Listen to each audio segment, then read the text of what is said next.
Islam dan nikmat sehat panjang umur, sehingga pada malam hari ini kita bisa berkumpul dengan melaksanakan sholat isya dan sholat tarawih berjamaah di masjid yang mulia ini. Salawat serta salam marilah kita haturkan kepada junjungan Nabi besar Muhammad, tidak lupa segenap keluarganya, sahabatnya, dan tabi'in-tabi'innya. Mudah-mudahan kita diakui sebagai umatnya dan mendapatkan sesuatu nikmat darinya.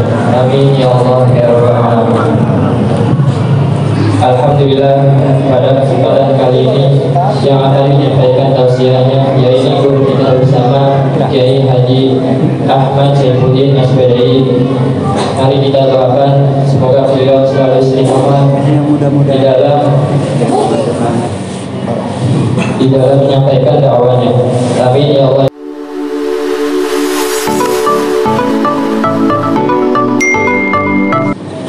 Assalamualaikum warahmatullahi wabarakatuh. Alhamdulillahilladzi an'amana bi ni'matil imani wal islam. Asyhadu an la ilaha illallah wahdahu la syarika lah. Iyyahu na'budu wa iyyahu nasta'in. Wa asyhadu anna Muhammadan 'abduhu wa rasuluhu rahmatan lil alamin. Allahumma shalli wa sallim ala sayyidina Muhammadin wa ala alihi wa sahbihi ajma'in. Amma ba'du. Puji dan syukur kita haturkan kehadirat Allah Subhanahu wa taala atas limpahan nikmat dan karunia yang Allah berikan kepada kita. Alhamdulillah, hari ini kita sudah menyelesaikan puasa yang ke-11 dan alhamdulillah barusan tadi kita pun menyelesaikan sholat sunnah tarawih malam ke-12.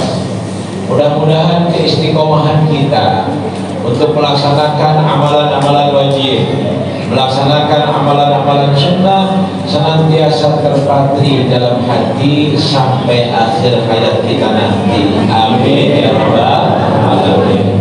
Salawat salam semoga Allah curahkan pada junjungan kita Nabi Muhammad sallallahu alaihi wasallam, panutan dan tauladan bagi kita selaku umatnya. Tentunya kepada yang kita sama-sama muliakan dan kita hormati guru-guru kita, mobil khusus Ustaz Aib Saifullah. Beliau abang saya, kebetulan beliau Aib Saifullah, saya Aib Saifuddin, tidak dikit kan. Dan kita bersyukur kehadiran Allah Subhanahu wa taala. Ibu-ibu yang alhamdulillah ini ibu-ibu anteng dari mulai tadi sholat isya sampai selesai tarawih masih anteng. Kalau bapak-bapak kan selesai tarawih aja. Apalagi memang makomnya memang makom apa? Makam rokok ya. Ahli isap. Makamnya makam asap ya kan. Jadi kayaknya kalau nggak asap dulu nggak afdol ya kan. Maka insyaallah bapak-bapak yang di dalam atau yang di luar, saya yakin walaupun sambil ngopi sambil merokok mudah-mudahan masih mendengarkan tausiah yang insyaallah akan membawakan manfaat bagi kita semua. Amin ya rabbal alamin. Bapak dan ibu hadirin jamaah rahimakumullah. Kita berbicara tentang Ramadan. Kemuliaan Ramadan ini sangat luar biasa. Bahkan dari mukadimah awal, di awal-awal Ramadan kita sudah bergembira menyambut datangnya bulan suci Ramadan. Yang bergembiranya saja, kata Rasulullah SAW, jasad kita haram masuk api neraka. Itu baru bergembiranya saja. Bagaimana kalau di Ramadan ini kita maksimalkan amalan-amalan wajibnya, kita gencar terus, amalan-amalan sunnahnya kita tingkatkan, pasti bukan hanya haram masuk neraka, insya Allah kita akan masuk surganya Allah Subhanahu wa ta'ala. Ibu dan bapak hadirin jamaah rahimakumullah, Ibu Al-Quranul Karim. Orang-orang yang gemar membaca Al-Quran, kalau dia wanita insya Allah dengan gemar baca Quran, maka ketabahannya, kesabarannya akan luar biasa. Kalau dia pria, maka dengan baca rajin istiqomah baca Quran, insya Allah ketenangannya, kebijaksanaannya akan merata dalam hatinya. Inilah gambaran Allah Subhanahu wa ta'ala, yatluna kitab Allah di bulan suci Ramadan. Insya Allah kalau kita Quran ini pasti akan meningkat. Akan tetapi Bapak dan Ibu rahimakumullah, kalau cuma sekedar kita mengejarnya pahala, baca Quran itu memang dapat pahala. Akan tetapi orang yang baca Quran nggak pernah ngerti isi kandungan Al-Quran, cuma dapat pahala doang. Yang kadang-kadang banyak orang yang baca Qurannya marajin, mabok mah hobi, ya kan? Baca Quran mah seneng, tapi main judinya gemar juga. Apalagi saat-saat ini kan memang kita ketahui dengan teknologi yang begitu dahsyat, teknologi yang begitu hebat. Kalau zaman dulu yang namanya judi, kalau nggak ada 4 orang nggak bakal jadi judi. Sekarang jangankan 4 orang, sendirian pun bisa judi. Istrinya ada, anak-anaknya kumpul, bapaknya main handphone anteng banget, nggak taunya main slot. Nah ini. Nah hal semacam ini judi yang kelihatannya biasa-biasa saja, ini akan menguras sama energi kita. Bahkan bukan hanya energi, duitnya juga terkuras. Dikit-dikit beli pulsa, dikit-dikit beli data, dikit-dikit beli kuota, yang padahal hal semacam itulah yang kita tidak menyadari, seolah-olah kita biasa-biasa saja.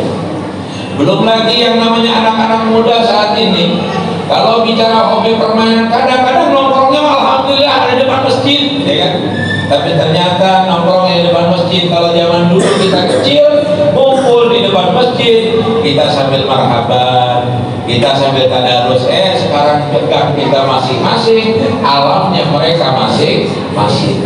Inilah yang kita prihatin. Jangankan di dalam lingkungan, kadang-kadang di rumah pun bapaknya anteng main game, ya kan? Ibunya anteng sosialita, entah itu arisan, entah itu Facebookan, anaknya juga anteng main yang lain. Ini adalah, yuk kita bareng-bareng di Ramadan ini, mudah-mudahan kita bisa meningkatkan baca Quran sekaligus kita memahami ayat-ayat Quran. Banyak orang sering berkata, mudah-mudahan kalau di sini alhamdulillah saya dengar infak aja luar biasa, Pak. Alhamdulillah sampai malam ke-12 masih di atas 800, malam luar biasa. Sementara di tempat-tempat lain ini kadang-kadang udah malam-malam ke belasan ini. Apalagi kemarin kan kita luar biasa. Ini Masjid Al-Hidayah di malam ke-12 jamaahnya masih penuh, ibunya masih lengkap, bapaknya masih lengkap. Padahal malam ketiga kemarin kita sudah kebuk Ramadan, malam ketiga kita diguyur hujan dulu. Yang imannya tipis udah luntur dulu, udah nggak mulai ke masjid. Udah, kalau yang namanya taraweh, yang namanya sholat berjamaah, kalau udah ketinggalan sekali itu nuntut ataupun mindu biasanya. Maka dari itu ayo kita tingkatkan, kita jalankan, mudah-mudahan kita sampai akhir Ramadan. Yang kedua, Bapak dan Ibu hadirin jamaah rahimakumullah, Allah Subhanahu wa taala menyebutkan apa wa aqimus shalah. Ayo kita dirikan dan Bapak hadirin jamaah rahimakumullah. Allah Subhanahu wa taala berjanji, Pak. Insyaallah kalau janji Allah yakin enggak, Bu? Yakin. Beda dengan janji salah, Bu ya. Makanya saya sebetulnya sih kangen masa-masa 2 bulan 3 bulan kemarin, Bu. 2 bulan 3 bulan kemarin Indonesia makmur banget, Bu ya. Minyak seliter cuma 2.000, ya. Beras 3 liter atau 3 kilo cuma 3.000 perak. Giliran sekarang kita mau bayar zakat kita, berasnya udah 14.000, ya kan? Minyaknya udah 16.000. Tapi kemarin-kemarin enak banget. Pengen sih kayak kemarin lagi, Bu, ya kan? Nggak usah pemilihan presiden dan pemilu aja terus-terusan, Bu ya. Nah, Ibu dan Bapak hadirin jamaah rahimakumullah. Ayo, dalam salat ini Allah Subhanahu wa taala mengingatkan kepada kita, wasta'inu bis-sabri was-shalah. Sesungguhnya mohonlah pertolongan kepadaku, kata Allah Subhanahu wa taala, bis-sabri dengan sabar, was-shalah dan dengan salat. Dengan salat ini orang yang lagi usahanya agak anjlok, kerjaannya goyah, ayo salat. Salat apa? Salat duha. Mudah-mudahan dagangannya laris lagi, usahanya jalan lagi. Karena apa? Dalam duha tersebut Rasulullah memberikan gambaran kepada kita, Rabbani minad duha khairan minad dunya wa bainahum. Kepengen apa lagi naik derajat? Allah Subhanahu wa taala merintah kepada kita untuk apa? Tahajudnya ditingkatkan. Dikala orang lain sedang terlelap tidur, kita bangun munajat kehadirat Allah Subhanahu wa taala dengan tahajud. Belum lagi dalam diri kita kadang-kadang ada karakter sombong, karakter egois, karakter iri, karakter dengki, yang kadang-kadang kalau iri sudah ada dalam diri kita, orang lain beli kulkas, kita yang kedinginan, yang menggigil. Orang lain beli TV gede, kita yang kepanasan. Orang lain beli mobil, kita yang diantar ke rumah sakit. Itu kalau perasaan iri sudah ada dalam diri kita. Nah, untuk menghilangkan karakter-karakter itu, apa yang Allah berikan kepada kita? Banyak-banyak sholat tasbih. Dengan sholat tasbih kita yakin Subhanallah, Maha Suci Allah, yang lain mengecil, ya kan? Seganteng apapun, secantik apapun manusia, pasti Allah yang lebih mulia, Allah yang lebih Maha Suci, ya kan? Kemudian sekaya apapun manusia, Allah lah yang maha kaya. Sehingga dalam kehidupannya orang-orang yang istiqomah dalam sholat tasbih, mereka akan senantiasa menjadi orang yang bagaimana? Orang-orang yang qanaat. Dia tidak pernah iri dengan takdir orang lain. Bisa saja dia hidupnya pas-pasan, orang lain lebih mumpuni daripada dia, lebih kaya daripada dia. Dia tak pernah iri. Karena apa? Yakin kehidupan dunia ini kan cuma sementara. Kehidupan dunia ini cuma ala kadarnya. Yang seperti mimpi saat ini kita kaya, bisa jadi besok menjadi orang yang miskin. Saat ini kita menjadi orang yang terkenal, mungkin besok akan menjadi orang-orang yang biasa-biasa.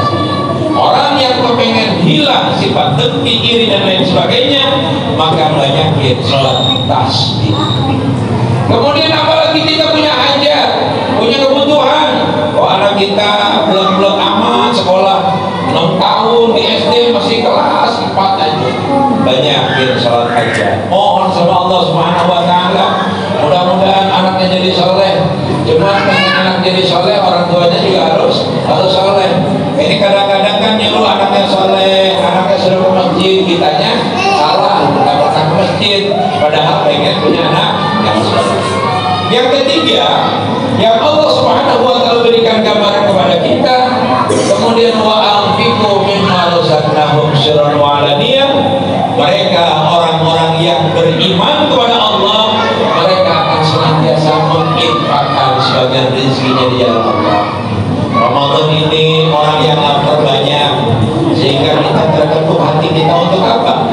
Membuatkan takjil, bikin mie 2 kilo bawa ke masjid sebagian, bikin kolak ada 15 mangkok bawa ke masjid 3 mangkok, bikin gorengan banyak bawa ke masjid. Yang dibawa ke masjid itu bukan sisaan, bukan. Makanya beda. Kalau dibawa ke masjidnya memang diniatkan, itu bawanya biasanya sebelum apa? Sebelum maghrib, supaya bisa kemakan oleh orang-orang yang apa? Yang berbuka puasa. Nah, sedekah berupa makanan, sedekah berupa uang, itu adalah merupakan gambaran bagi kita semua. Maka dari itu yang saya sampaikan, inilah amalan-amalan di Ramadan yang sering kita amalkan selama melaksanakan ibadah puasa Ramadan. Yang pertama, kita baca Quran. Yang kedua, kita melaksanakan sholat, meningkatkan sholat. Yang ketiga adalah berinfak di jalan Allah Subhanahu wa taala. Dan Allah Subhanahu wa taala di penghujung ayat, Allah Subhanahu wa taala menjanjikan kepada kita. Apa janji Allah Subhanahu wa taala? Yarjuna tijaratan kabura. Orang-orang yang bisa berbuat 3 hal tersebut, niscaya mereka akan kembali kepada Allah dengan perniagaan yang sangat menguntungkan. Orang yang di Ramadan yang bisa berbuat 3 hal, niscaya mereka keluar daripada bulan Ramadan ini, setelah Ramadan hidupnya akan dipenuhi keberkahan rezeki daripada Allah Subhanahu wa taala. Hadirin jamaah rahimakumullah, semoga kita yang hadir pada kesempatan malam hari ini akan tergolong orang-orang yang diberikan keberkahan oleh Allah Subhanahu wa taala dalam arti kehidupan yang penuh berkah, penuh dengan kesuksesan, bukan hanya dunianya saja, tapi betul-betul rezekinya membawa manfaat, ilmunya membawa manfaat, dan tutur katanya senantiasa akan menyejukkan hati orang lain. Amin ya rabbal alamin. Billahi taufiq wal hidayah. Assalamualaikum warahmatullahi wabarakatuh.